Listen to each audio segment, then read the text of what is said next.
এটা কোনো ঘটনাই না ভাইয়া, বুঝছো? আমরা ব্যাচেলার লাইফে করছি না, কত মারামারি ভাটাভাটি করছি, কত রক্তারক্তি করছি। আর তোমার এটা তো কোনো ঘটনাই না, এটা দেখবার 2-1 দিনের মধ্যে তোমার জামিন হয়ে গেছে। তুমি টেনশন করো না তো, আল্লাহ ভরসা। শিওর নেই ভাইয়া? কইলাম তো তোমার জামিন হয়ে যাবো, তুমি টেনশন করো না তো ভাইয়া। যাক ভাই, আপনার কারা দোয়া করিয়েন আল্লাহ। আল্লাহ ভরসা, আল্লাহ ভরসা। আচ্ছা ভাইয়া, আপনার কেসটা কি? হ্যাঁ, আপনার কেসটা কি আছিল? মার্ডার কেস, যাবজ্জীবন হয়ে গেছে ভাইয়া। তারপর ট্রাই করতেছি যদি বাইরে একটু বাইরন যায়। এই জীবনে কয়টা করছেন? প্রায় 12-13টা তো হইব কেন? আরে না, একটা। অজ্ঞানী? ও একটা। কারে মারছেন আপনি? ওই বাসার কাজের পরে মার্ডার করে হয়েছে। কামের বেডিরে নি মার্ডার করছেন? কিলে ভাইয়া, বুয়ার লগে কি আপনি কিছু আসিল? আরে না, বুয়ার লগে কি থাকবে? তো এত মানুষ একজন বুয়ারে কিতেন মার্ডার? আরে কাহিনী কইতাছি শোনো, আমরা তো ব্যাচেলার থাকতাম তোমার মতো, ঠিক আছে? বুয়া করতো কি প্রতিদিন সকালবেলা, শীতকাল, বুয়া সকালবেলা ঘরে ঢুকে ঘরটা সুন্দর করে মুচ্ছে ফেলাইতো, মুচ্ছে ফ্যানটা দিত ছাইরা। তো একদিন শীতকালে এরকম ঘরের ভিতরে ঢুকছে, ঢুকে ঘরটা মুছছে, মুচ্ছা সুন্দর করে দিছে এই লোকা ফ্যানটারে ছাইরা। আর আমিও ঘুমের মধ্যে ফ্যান ছাড়ছে, শীতের একদম দিছি বুয়ার মাথার ভিতরে ফুলদানি ফিটকে, ফুলদানি লাগে জর্জরা রক্ত, তারপর কি ডেড স্পট ডেড মার্ডার। আল্লাহ ভাইয়া, আর কো না ভাই, আপনি দিয়ে পুরো ভাগ্য না। হ্যাঁ, ভালো কইছে ভাইয়া, ভালো কইছে। এই ফুলদানিতে বুয়ার মাথায় মারছেন, বুয়া গেছে মরি। হ্যাঁ ভাইয়া।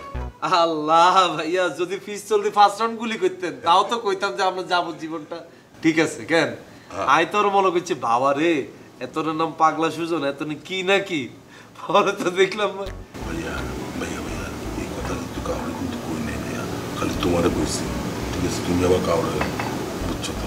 আচ্ছা ভাইয়া, আপনি কি সবের এক মার্ডারের কাহিনীটা মনে হয় আমার লাস্টে কই দেন, কারো লগে শেয়ার করিও না কেন? ভাইয়া তুমি তো আপনা ভাই, পাশাপাশি ছোট ভাই বেদান না? আচ্ছা ভাই, আপনার একটা কথা কই। হ্যাঁ বলো না ভাই। মাইন্ড করিয়েন না। না না, বলো বলো। ভাইয়া, আপনার যে ডাইন চোখ, এটা অল টাইম যে ঘুমাই থাকে, এটা কারণটা কি? কোনো বোমা টোমা লাগছি না আপনার চোখে? আরে ভাইয়া রে, এটারও একটা ঘটনা আছে ভাইয়া। খুব ছোটবেলায় ওই যে তোমার চোখের মধ্যে অঞ্জলি উঠছিল, অঞ্জলি চিনো তো? আরে সিনে বিসি বিসি উঠেছে।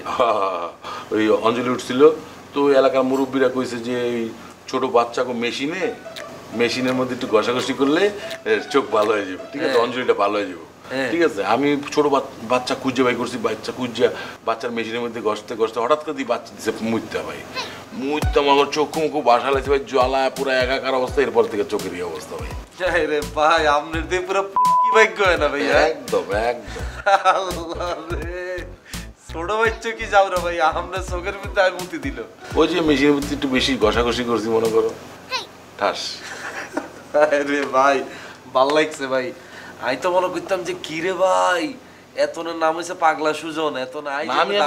আমি আবার এটা চালা দিতেছি তো, আমি কইছি এটা বোম মারছে, বোমের ছিটকি লাগে মনে করে একদম চোখু মুখু বসকাই গেছিল, এখন ওই চোখু বেরো হয়ে গেছে। রে ভাই, বাবা আছে না আজকে কিন্তু আমি আপনার দুর্বলতা কিন্তু বুঝে গেছি, আপনি কিন্তু পুরো লক হয়ে গেছে। কিন্তু আর ভাইয়া একটা কথা বলুন তোমার, বলেন। তোমার আমার খুব ভালো লাগছে ভাই, তুমি কিন্তু একদম আপনার ভাই ব্রাদার। এটা তো আমি বুঝছি, সমস্যা নাই, কিন্তু আপনার দুইটা কাহিনী আজকে জানি গেলাম না, ইয়েলে মনে করেন আপনি আর খুব আপন হয়ে গেছেন। না না ভাইয়া, তুমি কিন্তু খবরদার এগুলি কারোর বিষয়ে। আরে দূর, আপনার কার কাছে কথাগুলো বলছেন জানেননি? কাবিলার কাছে। কাবিলা কে জানেন?